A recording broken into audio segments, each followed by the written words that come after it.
Heading downtown, bracing 40. Heading downtown, bracing 40. Serving papers in my hand. Serving papers in my hand.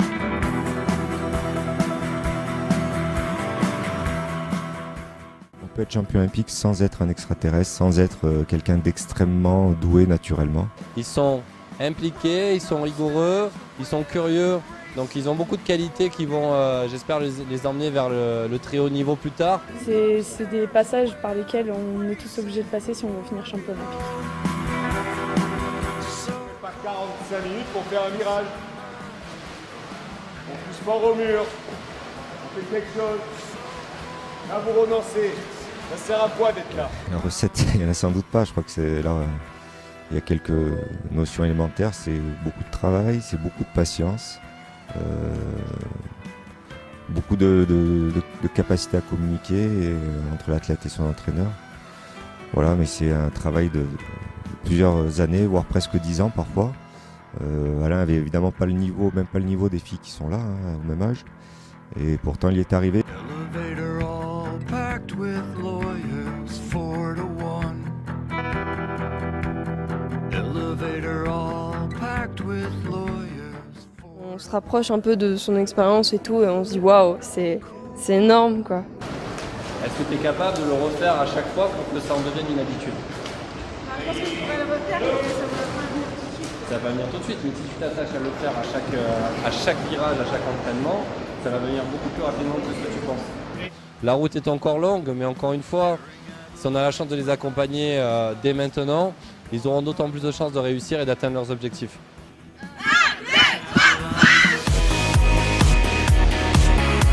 Donc la Fédération française de natation a décidé d'organiser un stage qui s'adresse aux jeunes espoirs de la natation française, à des jeunes qui sont susceptibles de vivre les Jeux Olympiques de Tokyo en 2020.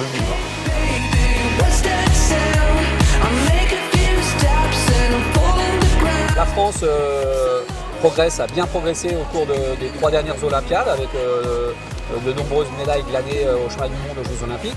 Donc on s'est peut-être focalisé à juste titre avec réussite sur ces compétitions, mais on a estimé aussi qu'il serait bien de remettre l'entraînement, de reparler sur toute la France entière d'entraînement. Et hop. Là on leur demande en fait sur une série de 15 fois 100 mètres d'accélérer de 1 à 3, donc le premier sert de base, le deuxième un peu plus vite, le troisième encore plus vite, mais en gardant le même nombre de mouvements. En fait, c'est un travail pour apprendre à mettre de la puissance dans l'eau. Grandis-toi, est-ce que tu la sens cette épaule?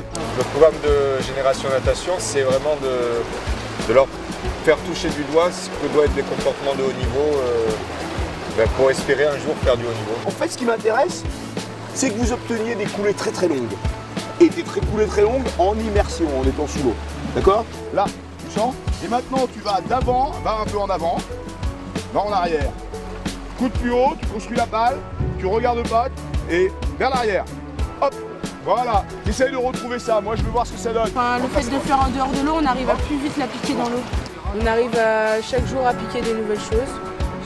Donc au niveau technique, la technique elle se développe vachement et on change carrément notre technique de nage, donc c'est intéressant à voir. Une 6-6, une 7-0 pour Arthur. Très bien les gars. Donc les garçons sont plus âgés, ils ont 2 ans de plus. Donc l'entraînement est un peu plus viril quoi, voilà. D'accord? Donc on n'a pas de contraintes chronométriques, mais on a des contraintes de très très bien nager. Oui, c'est un moment important pour tous les gars qui sont là. On prend conscience du travail qu'il y a à faire et on va travailler pour. Allez, on lâche rien les mecs. Dur, très dur. C'est pas des exercices qu'on a habituellement à faire. C'est très difficile. Si vous n'avez pas cette envie d'exigence, c'est même pas la peine d'espérer de faire la natation.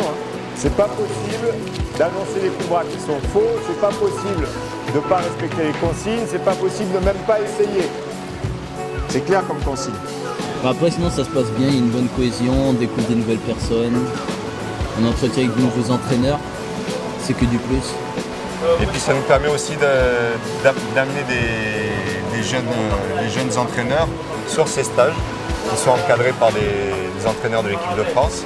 Ça a un seul intérêt, ça, c'est que ça te permet d'avoir la cuisse qui reste en prolongement du buste. Tu vois ? Et voilà, c'est ce qu'on essaie de faire, de faire de la transmission de savoir aussi au niveau des cadres. Donc on a prévu aussi l'intervention d'un sportif de haut niveau qui va s'adresser aux jeunes pour leur raconter son parcours, leur dire comment lui s'est construit, qu'est-ce que ça lui a apporté, qu'est-ce que c'est la performance de haut niveau. Ils sont nombreux et ils sont plus de 40, donc ça va être intéressant de voir comment chacun évolue, comment chacun se comporte dans l'eau, à l'entraînement, au milieu d'un groupe aussi important. Voir les différences de niveau qu'il peut y avoir parce qu'elles peuvent être très importantes à cet âge-là. On peut effectuer les mêmes performances en compétition mais avoir de grosses différences en termes d'entraînement. Et donc ça va être intéressant de cibler un petit peu les types d'individus. Vous faites quelle spécialité là, hein? C'est le groupe PAP. PAP. Bon, ben, je vais rester un bon moment avec vous, je crois. J'ai vu passer quelques vidéos de votre travail de virage. C'est bien. Vous avez appris cette année, c'est ça, hein? Le virage en PAP, il faut le travailler surtout avec vidéo. C'est essentiel. C'est essentiel de se voir faire les erreurs que l'entraîneur vous dit que vous êtes en train de faire parce que souvent il dit un truc, toi t'as pas du tout l'impression de faire le mouvement. Non, c'est pas mal, c'est bien aquatique. C'est bien aquatique, seulement quand tu es sous l'eau là, après le départ, tu es hyper cambré. Essaye de réinverser ton bassin. Ok, t'es comme ça, inverse-le. Les jeunes nageurs présents sont des jeunes qui ont été repérés sur des performances réalisées l'année dernière et aussi qui ont été repérés en fonction de leur âge. Donc ce sont des nageurs de 17 ans et moins. On pense que ces nageurs-là, ma foi, deviendront les nageurs de demain. Ces jeunes qui sont des nageurs en devenir, c'est d'essayer de les armer techniquement pour nager de façon efficace dans les 4 nages. Les entraînements, ça demande beaucoup de travail, beaucoup de concentration. Moi je trouve ça dur parce que j'ai pas l'habitude de nager 2 fois le matin et 1 fois le soir. On est ici pour apprendre plein de choses, pour élever notre niveau, parce que la plupart d'entre nous nageons dans des petits clubs, donc on apprend plein de choses avec des entraîneurs de haut niveau. C'est super sympa, on espère revenir plus riche en connaissances dans nos clubs. Donc je vous demande s'il vous plaît d'être très attentif pour faire bien l'exercice, parce que faisant tout le jour bien l'exercice, le jour où vous allez faire la compétition pour récupérer votre billet pour les jours, là vous allez comprendre que le travail ça se paye un jour. Et c'est quand même un stage assez intensif pour eux, ça demande beaucoup d'efforts, beaucoup de concentration, donc c'est un stage assez difficile. Moi, je pense qu'on est convaincu qu'il y a des gens qui ne sont pas très précoces, qui ne sont pas forcément des extraterrestres de la natation, mais qui peuvent devenir des champions olympiques ou des médailles olympiques. Et le but de la fédération, c'est de faire émerger ces gens-là.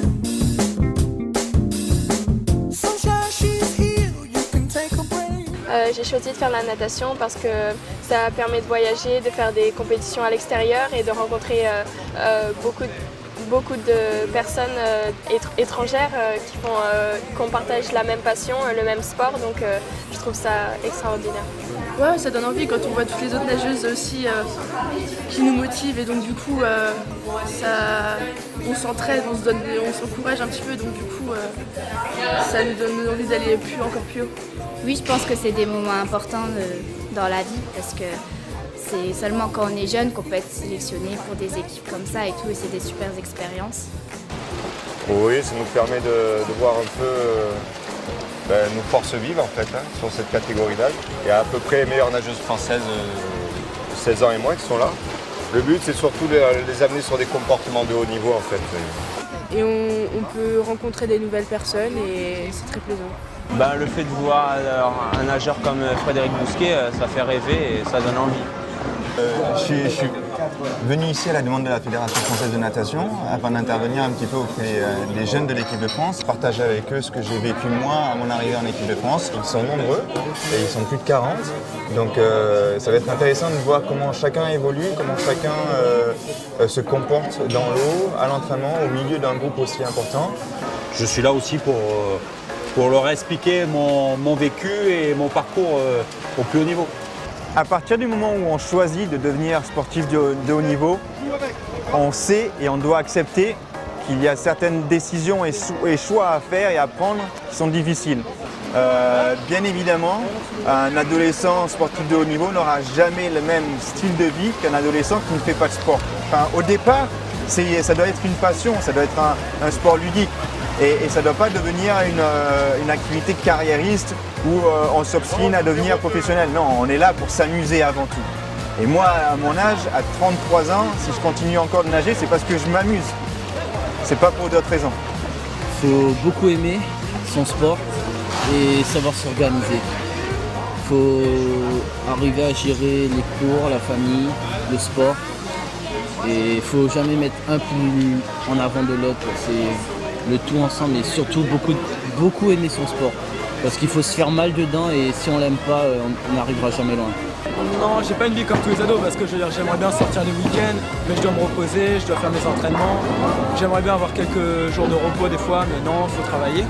Donc après c'est une autre vie, mais je l'accepte parce que j'aime beaucoup cette vie. Là donc on est au bowling et ça permet vraiment de se reposer et de penser à autre chose qu'à la natation. Parce que ça permet de faire des pauses et tout ça et au final on se retrouve entre filles à rigoler, à s'amuser et à parler avec des filles avec qui on ne s'entraîne pas dans les bio-spécialités et tout ça, donc c'est plutôt bien. Sortir un peu des entraînements, ça fait du bien, changer les idées. Parce qu'au début il y avait une certaine appréhension de venir au bowling et là finalement tu vois que le ludique prend le dessus et que de se retrouver ensemble sans avoir de contraintes de temps, de placement, de technique, voilà, on relâche un peu la soupape et c'est quand même très agréable pour les filles comme pour nous de vivre ça ensemble. Je pense que c'est un peu pour nous distraire parce que c'est vrai qu'on travaille beaucoup. Se détendre aussi, c'est très important. S'amuser aussi, parce qu'on n'a pas beaucoup de temps. Parce que ce sont des jeunes gens qui sont finalement au début de leur carrière. On espère qu'elle va être longue, mais bon, il va falloir qu'elle se déroule de façon harmonieuse. Mon rêve, c'est de faire les championnats du monde ou même devenir championne olympique. Moi c'est d'aller aux Jeux Olympiques. D'aller aux Jeux Olympiques de Tokyo en 2020. Aller aux Jeux Olympiques, c'est un de mes plus grands rêves. Mon rêve, ce serait d'aller aux Jeux Olympiques comme tout nageur se respecte. Le vivre à fond et s'amuser. Mon rêve, ce serait Tokyo en 2020. Moi, mon rêve, ce serait d'aller aux championnats du monde, aux Jeux Olympiques. Mais pas seulement pour y aller, rentrer dans des finales, se montrer quoi. Mon rêve, c'est les JO comme tout sportif. Mon rêve, c'est d'aller le plus loin possible dans la natation, voir les Jeux Olympiques si possible. On espère tous, mais au final, il n'y en a que peu qui y parviennent. Donc après, il faut se donner les moyens. À 17 ans, j'ai eu le souhait de participer un jour aux Jeux Olympiques en tant que nageur. Et c'est là que le déclic s'est passé. Et c'est là que les choix ont été beaucoup plus faciles à faire, les concessions ont été beaucoup plus faciles à prendre.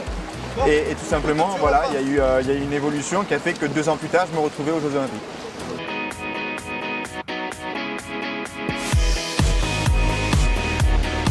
On a décidé de sensibiliser ces nageurs, bien sûr sur des aspects techniques de l'entraînement, mais également sur des aspects qui font qu'on peut conduire une carrière vraiment à un haut niveau. Il est évident qu'un nageur doit faire attention à ce qu'il mange, il ne doit pas s'alimenter n'importe comment. Il est également important à un moment donné qu'il prenne de la puissance, donc c'est plus facile de prendre de la puissance en salle que dans l'eau, donc c'est les raisons pour lesquelles on essaye déjà de les faire un petit peu, de leur faire vivre des séances de musculation, des séances de préparation physique, et puis pour leur montrer un peu ce que c'est que le haut niveau. Ce matin, il y a trois thèmes: souplesse, posture, équilibre postural et endurance musculaire avec des exercices à répéter jusqu'à épuisement. L'idée, c'est d'aller chercher le plus loin possible sur le step. Voilà, et de tenir la position 2 secondes. Souplesse, important, souplesse ou pas? Comment? Voilà, pour avoir une amplitude plus importante dans l'eau. Voilà, encore un peu. Voilà. Ok, on est prêt? 3, 2, 1, hop! Tout ce qui peut entourer l'entraînement et la pratique sportive, tous les facteurs qui encadrent comme la nutrition, la diététique, la récupération, la prévention de blessures, les étirements, etc. Ce sont des éléments primordiaux. Et au plus tôt on commence à être sensibilisé par rapport à ces éléments, le mieux c'est finalement dans la carrière du sportif, mais dans la vie tout simplement de l'adolescent. Je suis ici pour vous parler de nutrition parce que je suis aujourd'hui diététicienne. Avant, j'ai été nageuse, comme vous. Et donc ensuite, j'ai fait des études de diététique. Alors là, du coup, cette première intervention, ce sont sur des jeunes qui ont entre 15 et 17 ans. Donc ce qui est important, c'est de leur donner les bases. C'est vrai qu'on ne va pas mettre en place tout de suite des choses très, très spécifiques, mais au moins qu'elles aient une alimentation équilibrée pour bien se développer. Je me suis toujours rendu compte en tant que sportif que c'était important l'alimentation qu'on avait à l'entraînement et en compétition.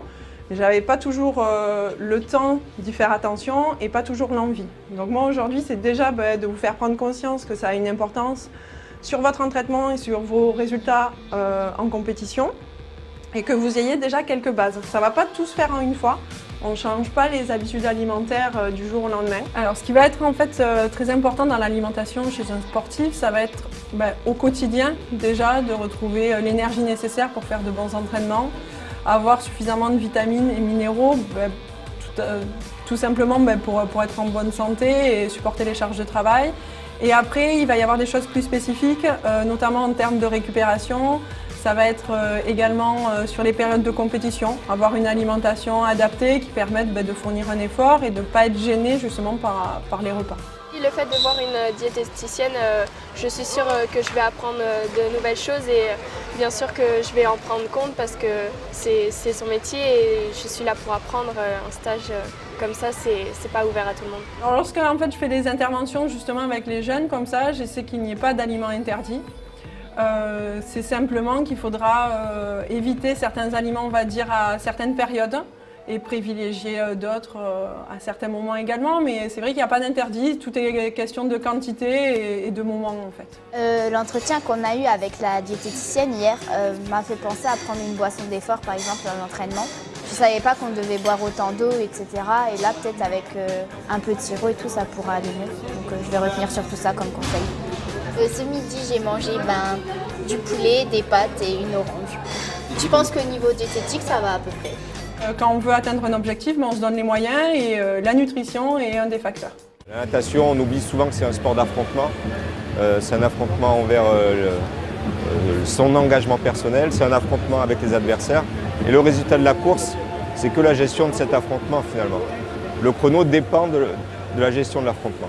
Il n'y a pas de raison que les gens qui suivent ce parcours et arrivent à gravir des échelons comme ça n'arrivent pas un jour à faire du très bon niveau.